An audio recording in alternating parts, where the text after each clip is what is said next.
local newspaper, The Chronicle. Apparently, Facebook currently has some 70-odd different categories for gender identity alone, and they were getting on for something like 4,000 different music genres on Spotify.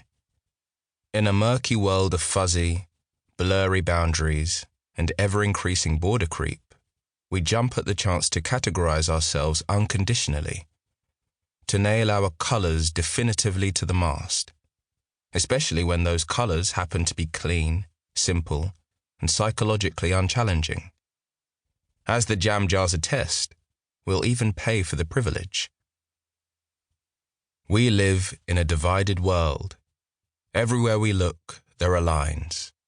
Countries, most noticeably, have borders. On one side is us, on the other, them. Cities have districts and neighborhoods. But in everyday life, the lines that we draw are countless. We draw lines based on gender. We draw lines based on race. Here in the UK, we even draw lines based on Europe, in or out. Our brains come equipped with a formatting palette. We're hardwired to draw lines by our rich evolutionary past. But how can we be sure that the lines we are drawing are accurate? And how do we know where to place them? The answer, quite simply, is we can't. We have no way of knowing, no means by which to be certain that the lines we are drawing are true. And yet still we are compelled to draw them, because the world is a complicated place, and lines make stuff easy and doable is something we crave. By way of example, let's take student grade point averages, GPAs.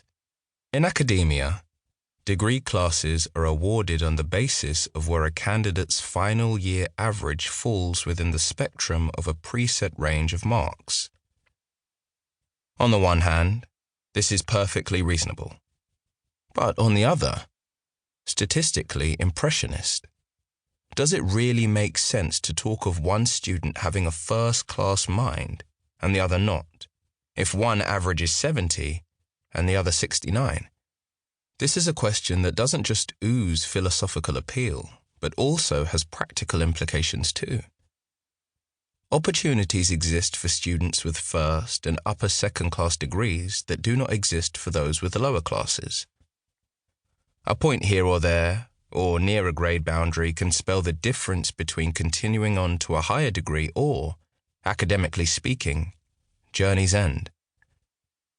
Dreams can be dashed, career prospects ruined, doors open and close depending on where we draw our lines, sometimes quite literally. As part of the strategy for dealing with the spread of coronavirus in the March of 2020, the UK government urged all people over 70 to remain within the confines of their own homes to protect themselves against the disease. Over 70 when it comes to exams, doors open. Over 70 when it comes to coronavirus, doors close. But we have, as we say, to draw the line somewhere. And we do. Storms, drugs, prisons, terror threats, pandemics, you name it, we categorize it. We use numbers, letters, colors, anything that comes to hand. Because a line drawn is a decision made, and life is full of decisions. Black and white thinking, then, is about order, or rather, it is about the illusion of order.